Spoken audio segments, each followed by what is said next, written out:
faithfully sharing value, decoding great books worldwide. Hi, this is Sally Book Talk. Today we're diving into a book called The Barbarians at the Gate. This term comes from the history of Germanic tribes invading the ancient Roman Empire. To the ancient Romans, the Germanic nomadic tribes were barbarians, but it was these barbarians who stormed Rome's capital, the Eternal City, looted it, and then vanished. The book's author uses barbarians at the gate as a metaphor for private equity funds. In the 1980s, Wall Street saw a surge of private equity funds acquiring companies. These private equity funds were like barbarians outside corporate gates, using brutal tactics to take over companies, squeeze out value, and move on to the next target. The peak was in 1988 when private equity firm KKR acquired giant RJR Nabisco for a record $25 billion, called the most formidable capital takeover, the Barbarians at the Gate. This book details the full story of that acquisition. The authors are Wall Street Journal reporters Brian Burrow and John Heliar.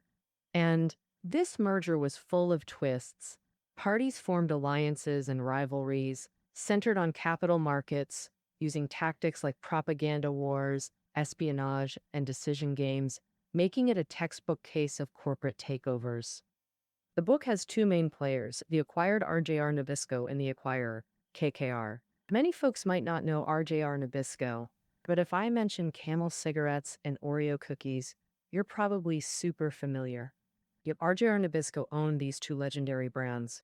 In its long, complex history, it even owned KFC at one point. RJR Nabisco was undeniably one of America's biggest giants in tobacco and food. KKR, meanwhile, was a rising private equity star on Wall Street. In 1988 alone, global acquisition deals totaled $20 billion, and KKR made up a quarter of that. Throughout the 1980s, KKR's acquisitions hit $45 billion, enough to buy 10 Fortune 500 companies back then.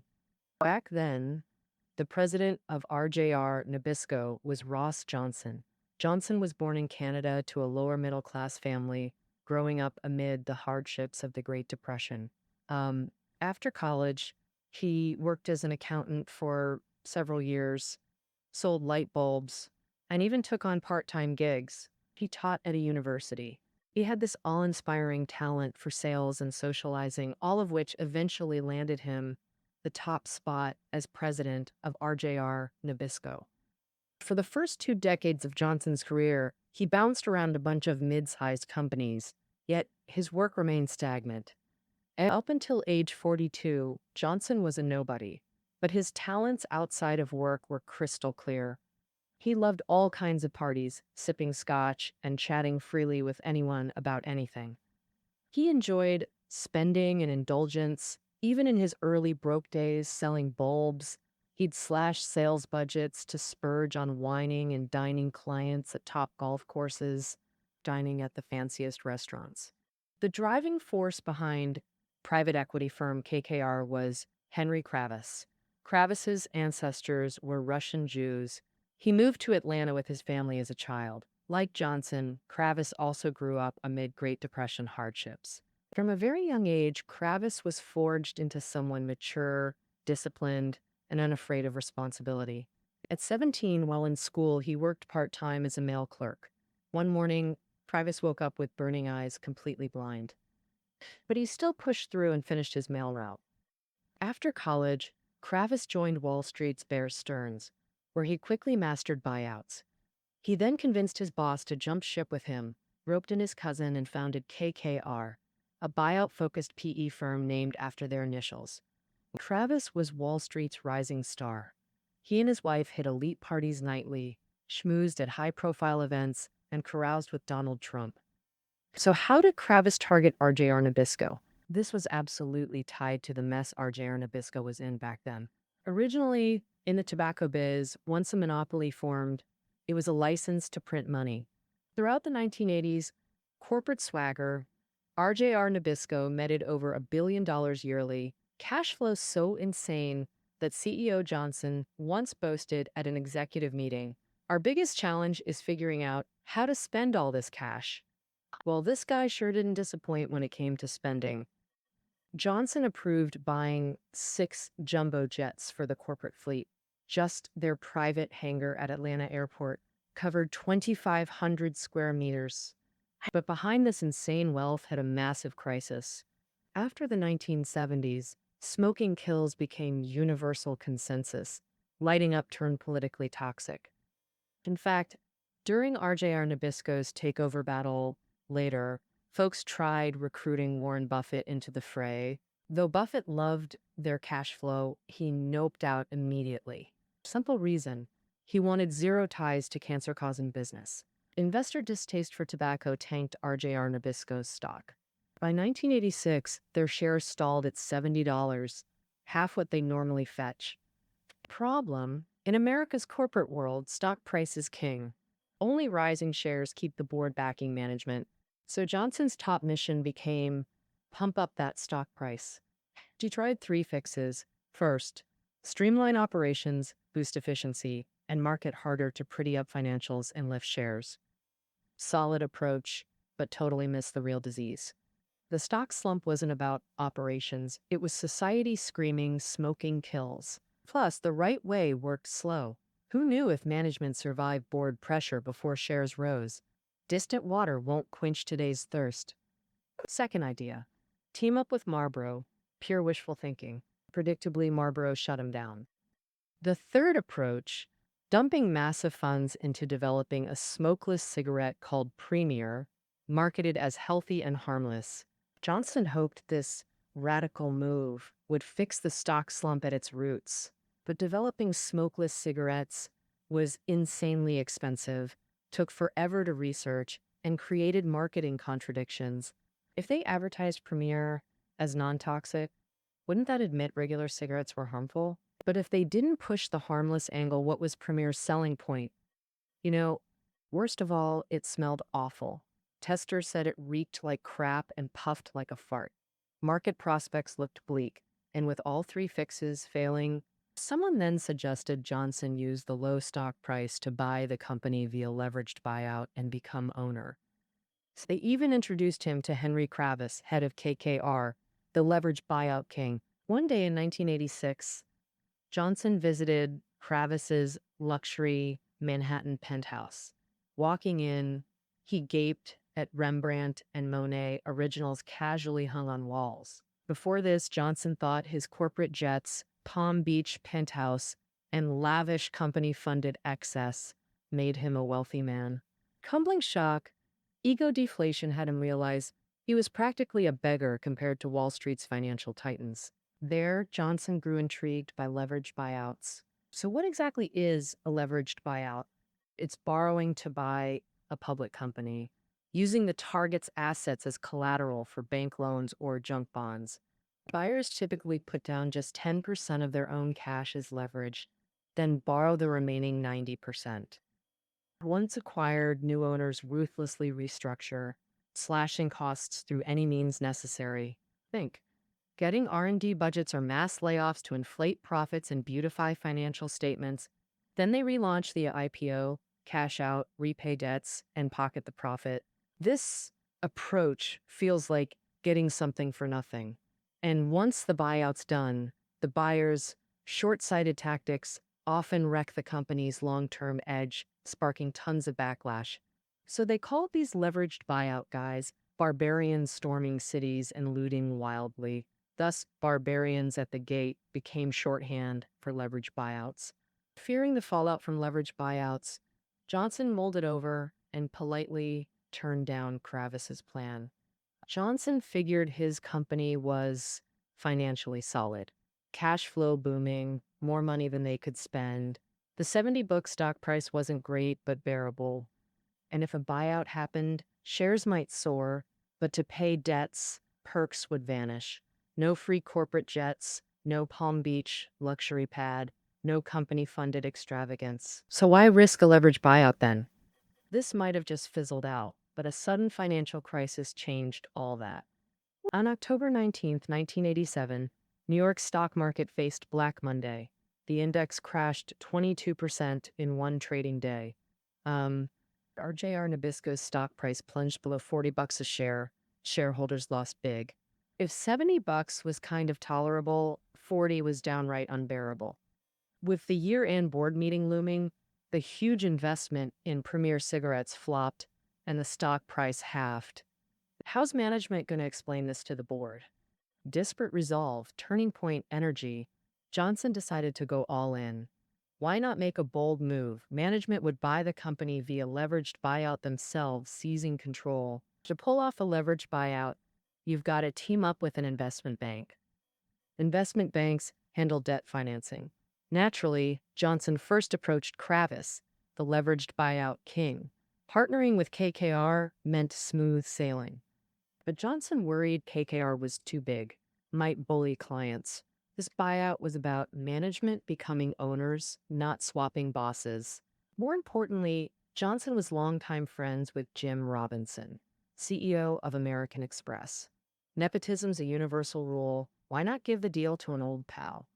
Besides, American Express was a Wall Street giant back then, with over 20 million users across America using its credit cards.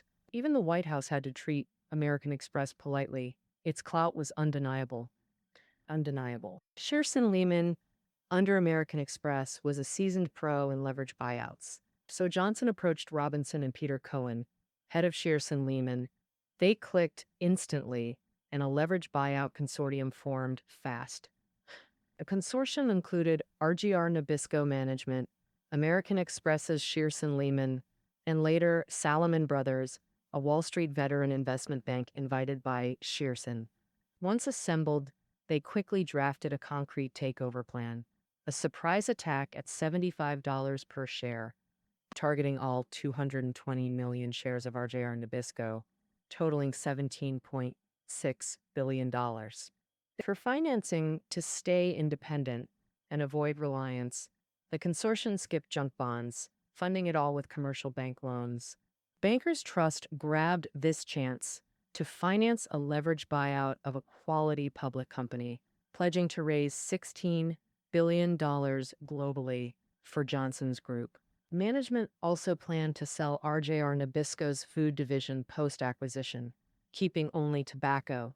Through strategic thinking, tobacco was the real cash cow, pumping out huge, steady cash flow every year. But the food business mixed with tobacco wasn't fully valued.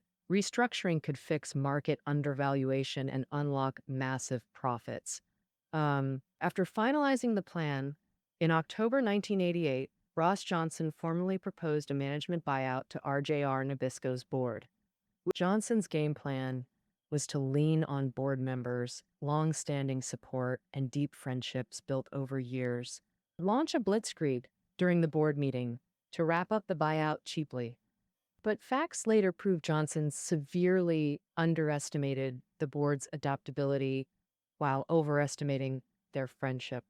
Upon receiving management's buyout proposal, the board didn't rush to respond. They quietly leaked the news instead.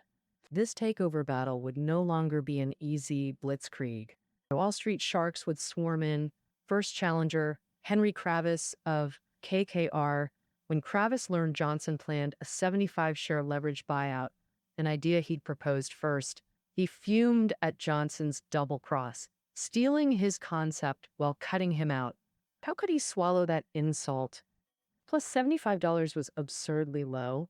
For a blue chip like RJR Nabisco, fair value was around $100. $75 was outright robbery. Johnson's greed couldn't prevail. Kravis instantly decided to join the takeover fight. But Kravis had a wall. Bankers Trust, his usual partner, politely refused financing. Desperately, he couldn't find other banks. He soon learned why.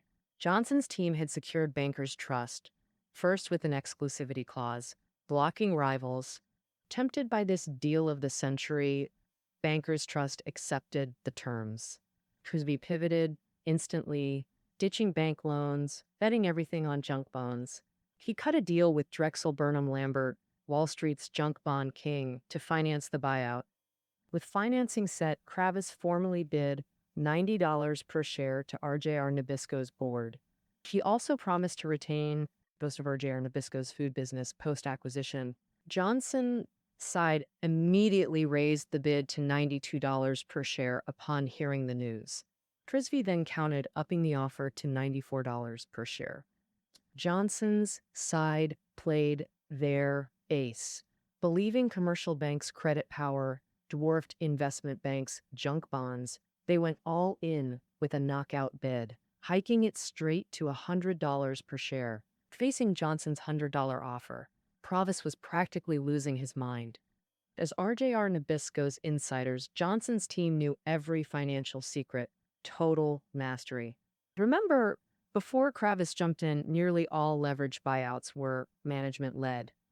But now, Kravis was targeting management themselves, leaving him blind to internal data, unable to craft a solid plan. Without company financials, justifying any bid over $100 was impossible.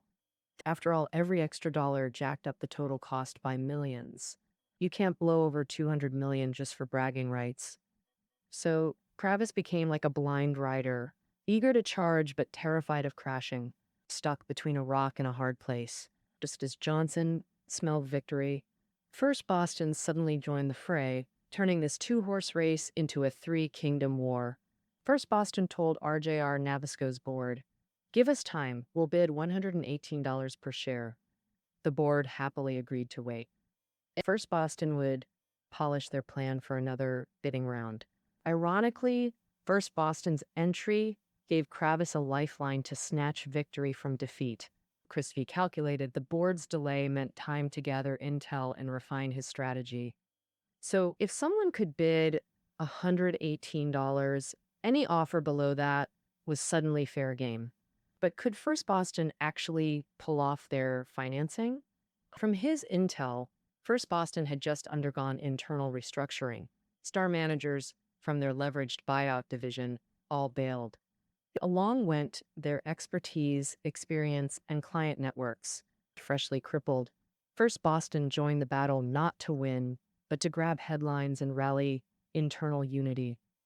Seeing First Boston's ulterior motives, Kravis decided to play along, faking surrender by vacationing at ski parties, hoping to lull Johnson into complacency. This was Sun Tzu's art: appear weak when strong to induce enemy miscalculation. In a wild card event tilted victory toward Kravis. Johnson planned to sell the food division post-buyout. Kravis vowed to keep it, prompting the food unit head to defect. He secretly defected to Kravis, handing over all financial data. Now holding all cards, Kravis knew exactly where he stood. Kravis's gambit worked perfectly. First Boston couldn't afford $118 per share. They bowed out gracefully by deadline. So, First Boston gone, Kravis seemingly defeated. The tide receded, leaving only Johnson on the beach. On bidding day, overconfident Johnson raised just $1 to $101 per share. Then Kravis stormed back with $106, crushing Johnson. The drama exploded anew. After bidding, Kravis played poker in the boardroom lounge, awaiting results. Unaware Johnson's board friendships would backfire.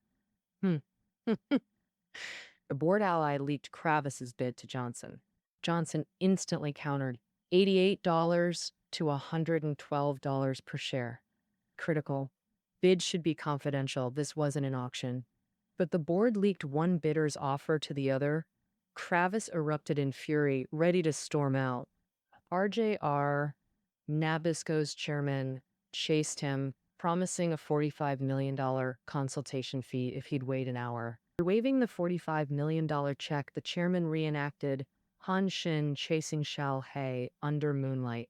Kravis stayed and raised his bid to $109 per share. In the final round, bids differed by just $1, but Kravis offered shareholders 25% equity. Johnson offered only 15%. Kravis pledged minimal food division sales versus Johnson's total fire sale. Johnson's plan meant mass layoffs, alienating both board and staff. Then Johnson's team got exposed for a golden parachute scheme. It guaranteed management $50 or more million regardless of the buyout's outcome. Even if fired, they'd land rich, like descending with a golden parachute. Johnson's greed outraged everyone. killing public support, the board chose Kravis.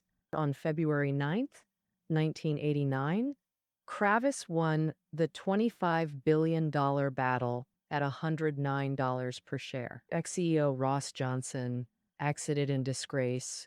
Kravis shocked all by poaching American Express VP Louis Gerstner as new CEO. Merciless efficiency surgical cuts, sold 5 of 6 jets, axed Premier cigarettes, and cut staff to 2,300. Upgraded equipment, boosted efficiency, and slashed costs. Tobacco profits surged 46% by mid-1990. Operating cash flow in 1989 hit 3.5 times previous levels, but the debt shackles from the leveraged buyout severely crippled the company's vitality. A year later, the financial reports showed RJ Nabisco had an $11.5 billion net loss in 1989 after paying off leveraged buyout debts. In the first half of 1990, there was a $3,300 million loss. Plus, to boost debt repayment ability, the company had to keep tobacco prices high, but its main rival, Marlboro, could slash tobacco prices. As a result, RJR Nabisco's tobacco business shrank to just 7 to 8% in 1989.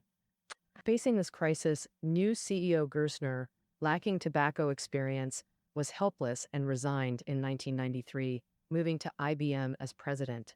By early 1995, Kravis had to spin off RJR Nabisco's remaining equity. RJR Tobacco Holdings became independent again, and Nabisco turned into a standalone food producer. Everything went back to square one. All right, with that, we wrap up Barbarians at the Gate. Looking back, this mega merger, huge in scale and full of twists, is a true legend in business warfare.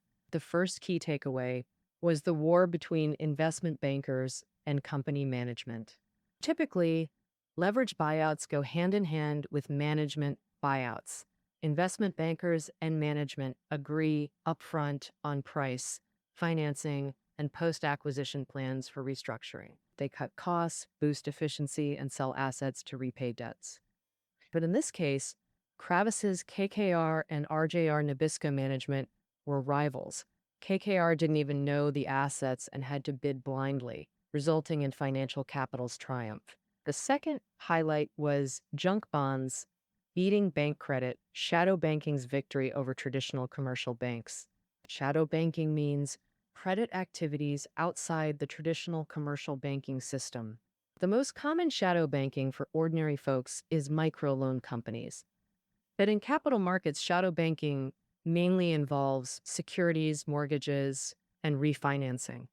All these lending relationships operate outside the formal banking system, unregulated by strict banking laws, like lurking in shadows, hence the name shadow banking. Johnson's team used traditional bank loans for financing, while Kravis relied entirely on investment banks issuing junk bonds, classic shadow banking. Yet junk bonds' financing power surpassed bank credit, signaling shadow banking's rise. The investment banker versus manager control battle ultimately benefited shareholders. Shares bought at $40, sold at $109, yielding 2.5 times profits. RJR Nabisco's shareholders all became overnight millionaires after the acquisition. But this windfall essentially cashed out decades of future earnings overnight. It enriched a few major shareholders, but shackled the company with crushing debt, crippling its vitality.